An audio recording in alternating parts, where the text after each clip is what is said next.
touch on something that Sarah Flounders mentioned, which is that today in the General Assembly, the representative of my country, Canada, is raising or has raised a resolution which is not about human rights. It's not about the people of Syria.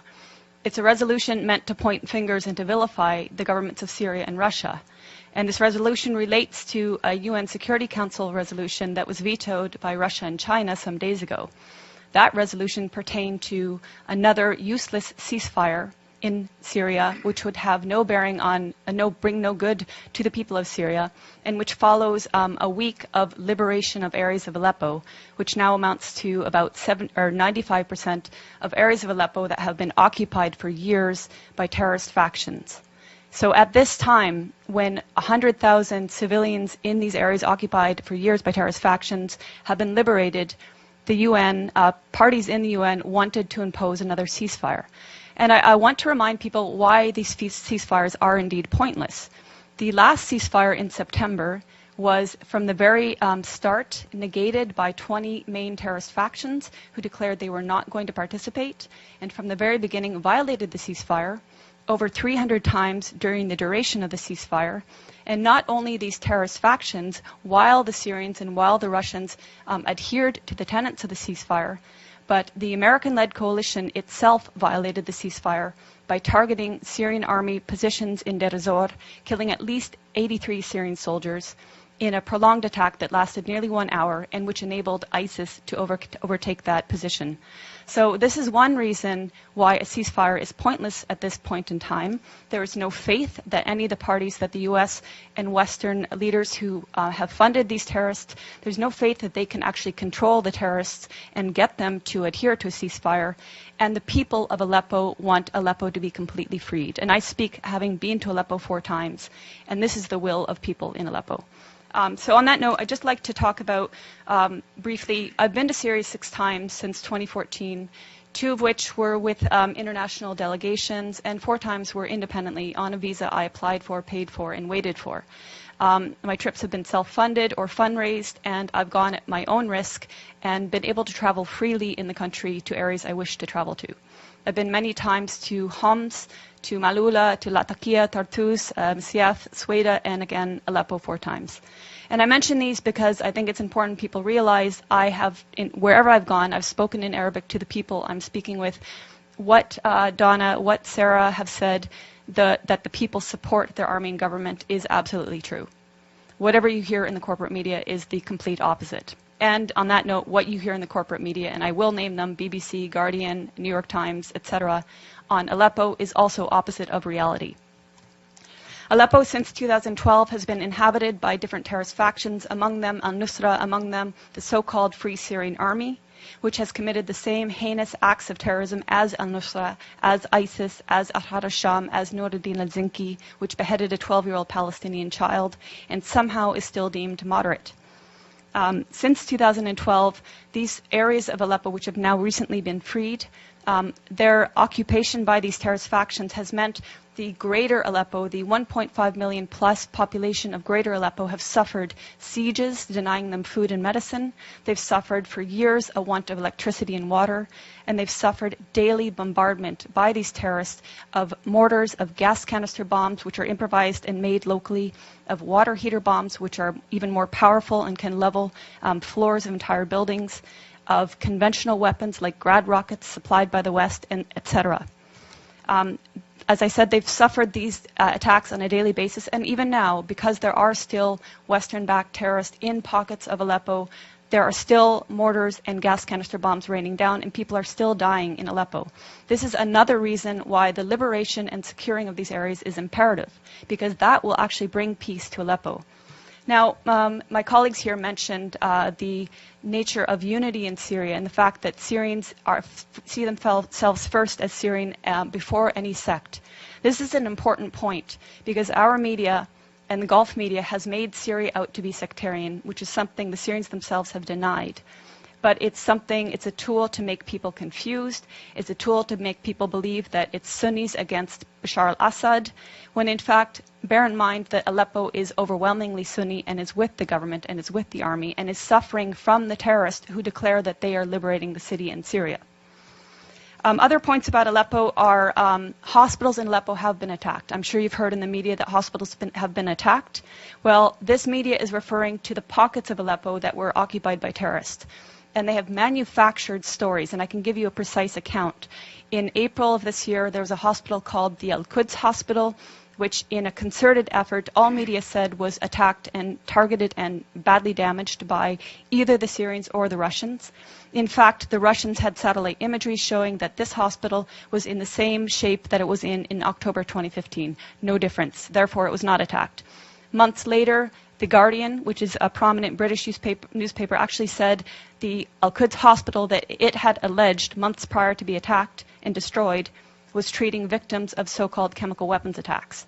So even the media that is lying is inconsistent in their lies. But there have been hospitals attacked. I went to the Al-Dabit Hospital, which is in Aleppo City. It's a maternity hospital. It was attacked on May 3rd, and 3 women were killed. You would think this would be something raised at the UN or by so-called human rights groups, but it was not. In December 2013, the Kindi Hospital was attacked and destroyed. It was the largest and best cancer treatment hospital in the Middle East. It was destroyed by al-Nusra terrorist truck bombings. And in fact, in recent media reports on Aleppo, again alleging Syrian or Russian strikes on hospitals, Fox News actually had the audacity to use a photo of Al-Kindi Hospital and allege that this is in eastern areas of Aleppo and that this hospital had been attacked by Syrian or Russian strikes. This goes to show how much the media has been lying from the very beginning about Syria and continues to lie. When I went to Aleppo, I spoke with the Aleppo Medical Association. They comprise 4,160 active and registered doctors. More lies in the media have said the last doctor in Aleppo, the last pediatrician in Aleppo. Of these over 4,000 doctors, 800 of them are specialists. So you can see that when the media talks about Aleppo, it's talking about areas that were occupied by terrorists. And it's completely negating the suffering and the will of the Syrian people in greater Aleppo. When I was in Aleppo in July, I got a taste of some of the bombings by these terrorist factions. There was an explosion about half a kilometer away at Hatat Baghdad, and I don't know how many people were killed that day, but it was close enough that it was a massive plume of smoke. About 5 minutes later, an explosive bullet fired from an area occupied by terrorists landed about 15 meters away from where I was. If it had hit parked cars, I wouldn't be here speaking. A day later, a good friend of mine, his mother, was killed by one such explosive bullet. So this is just a small taste of what people are suffering on a daily basis. In November, when I was there with a delegation of Western journalists, including from the New York Times, LA Times, BBC, etc., on November 3rd, there were a series of attacks throughout the day with Grad missiles, explosive vehicles, and other explosive bullets and snipings. By the end of the day, 18 people, civilians, were murdered and over 200 were injured, including critically. We were at the Al-Razi hospital, which is one of the main hospitals, and we saw the maimed people pour in. And this was just one day of many of endless days in Aleppo. On November 4th, we were at the Castello Road humanitarian crossing. This was a day that was meant to allow the people in eastern areas of Aleppo that were inhabited by terrorists to evacuate. And this was not the first time. On prior occasions, the Syrians and the Russians had opened 8 humanitarian corridors to enable people to leave. These were attacked by terrorist factions heavily. Even that day on November 4th, the Castello Road crossing was attacked, twice with mortar shelling when we were there and 5 times afterwards. Clearly, there has been political will and intent by the Syrian government and its Russian allies to enable civilians to leave, to minimize any sort of loss of human life. Clearly, the terrorists that declare themselves liberators of Syria do not want people to leave. They've been holding civilians hostage. And if you're following reports that are not BBC and that are not New York Times, you will see countless testimonies of civilians, of the 100,000 civilians who've been liberated the last week, saying, thank God for the Syrian Arab army that liberated us, and the terrorists were hoarding food. They were preventing us from having food. This is all documented. Also documented are that areas in these areas occupied by terrorists, including a school, were housing chemicals used to make chemical weapons. And you could see also the gas canisters that were used to make explosive gas canister bombs. In fact, even when I was in Leiramun, we saw a factory in one of the buildings that was used to make gas canister bombs. In Leiramun, we also saw evidence of the so-called Free Syrian Army that some people say doesn't exist anymore. The 16th Brigades was active there. They had a cell underground, 3 stories below, that was perfectly intact in spite of aerial bombings above ground. And I make this point because people talk about the destruction in Aleppo as if the physical destruction matters. It's the people that the Syrian government and the Syrian people care about. And the destruction in areas occupied by terrorists occurs because the terrorists are bunkering below ground, come up above ground, fire their bombs on civilian populations, and go back below ground. So I just want to address a few other myths. Some of the myths that have been about Aleppo and Syria in general have been that the Syrian government and army are starving the population. Again, I refer to testimonies of people, even people I met with in November. I met with a family of displaced people from El Halak, which is north of Bustan al-Pasha, which was an area, both areas occupied by terrorists. At that time, when I met them on November 10th, he told me that they had fled along with about 40 others on about 20 days prior, and that they had tried twice prior to flee, but they were prevented violently so from doing so by the terrorists that inhabited those areas. This is the case. These are the testimonies coming out of Aleppo now. People saying, we tried to flee, they wouldn't let us, they shot at us. There are also videos showing people who did manage to flee coming under fire and the Syrian army actually protecting them, acting as human shields. So that's to say that what we've been hearing in the corporate media is not depicting an accurate image of what's happening in Aleppo. The corporate media is saying that the Syrian army is attacking people, and until today, the corporate media is maintaining this, even though the exact opposite is true. I would ask you to follow the voices of people in Syria who, like my colleagues here said, they want you to speak the truth. They're tired of lies. They're very well aware of the lies that our media is purporting and that our human rights groups are purporting. They want an end to the violence. They don't want this war to continue. They didn't ask for this war. But as my colleagues stressed, Syria is a sovereign nation. It has the right to fight against terrorism. And we know that 101 of 193 UN member states have sent terrorists to Syria to slaughter and destroy. So Syria is fighting a war against terrorism. It's winning in Aleppo, and hopefully either the terrorists will accept a deal to be transported out of Aleppo, hopefully they will participate in the Musalaha, the reconciliation, will lay down their arms, will take the amnesty offered to them by the government and which has been taken by thousands of former militants. And hopefully, above all, the U.S. will stop supporting terrorism and stop funding terrorism. And hopefully this new bill will take fire, will be supported, and actually it will be impossible to fund and armed mercenaries from FSA, Ahrar al-Sham, Nuruddin al-Zinki, and all the colors in between, because they're all the same terrorists. Yeah, thank you. Thank you, Eva. Very informative. Thank you very much. Now we are open to questions, if there are questions. The gentleman in the back. Thank you very much. I'm Christopher Ronneberg with the Norwegian newspaper Aftenposten. A question for, or two questions for Ms. Bartlett here.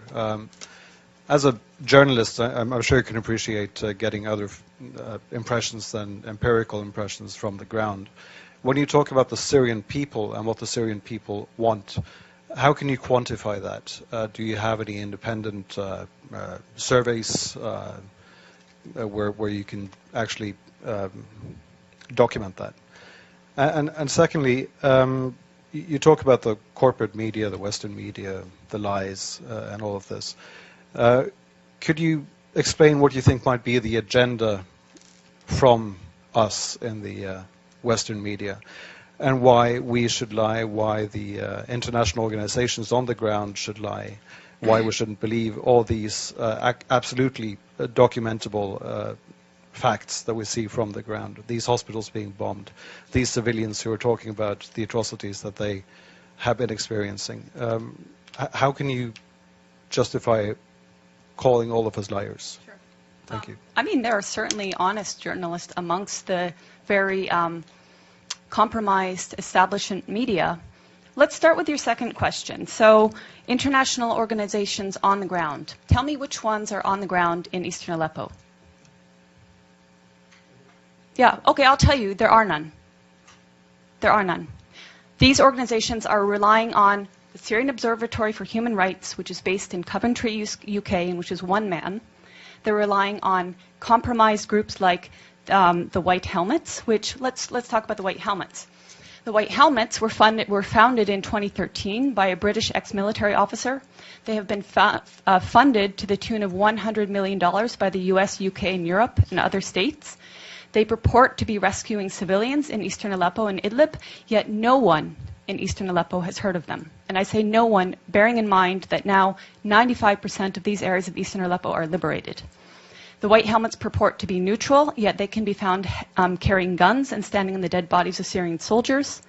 And their video footage actually contains children that have been recycled in different reports. So you can find a girl named Aya who turns up in a report in month, say, August, and she turns up in the next month in 2 different locations. So they are not credible. The SOHR is not credible. Unnamed activists are not credible. Once or twice, maybe, but every time, not credible. So your sources on the ground, you don't have them. As for your agenda, not your, but the agenda of some corporate media, it is the agenda of regime change. How can the New York Times, I was reading it this morning, or how can Democracy Now!, which I was reading the other day, maintain until this day that this is a civil war in Syria? How can they maintain until this day that that the protests were unarmed and nonviolent until, say, 2012? That is absolutely not true.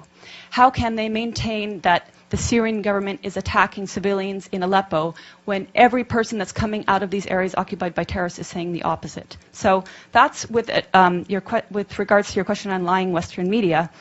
How do I quantify the support of the Syrian people? The elections. In 2014, the Syrian people held elections. The voter turnout was 88%, including people in Lebanon where I was during the elections in Lebanon, which were actually ran for 2 days, extended hours, people walking for kilometers to reach the embassy, including people who flew from their own countries like mine, which has criminally shut the Syrian embassy so that Syrian people have no rights, and including people within Syria who braved a torrent of terrorist mortars and missiles on election day. And yet, voter turnout rate was something like 88%, I believe. And then the election, the results were 78, I believe. I think Tim Anderson gives you the opposite. Okay, I might get the turnout wrong. So the results. 74 was the participation. 74 participate, 88. Was the vote. Okay. Anyway, the point being, overwhelmingly, the people support President Assad. That's based on elections, based on my own travels. Okay, so that's subjective. But as I said, I've traveled around Syria, talked with people of all faiths, all walks of life, and there are people that want change in the government. We're not pretending they don't want change. Everybody wants change. But in terms of support of the government, the point is they don't see President Assad as the problem. They see the problem as terrorism. They see elements of problems in the system that they have there.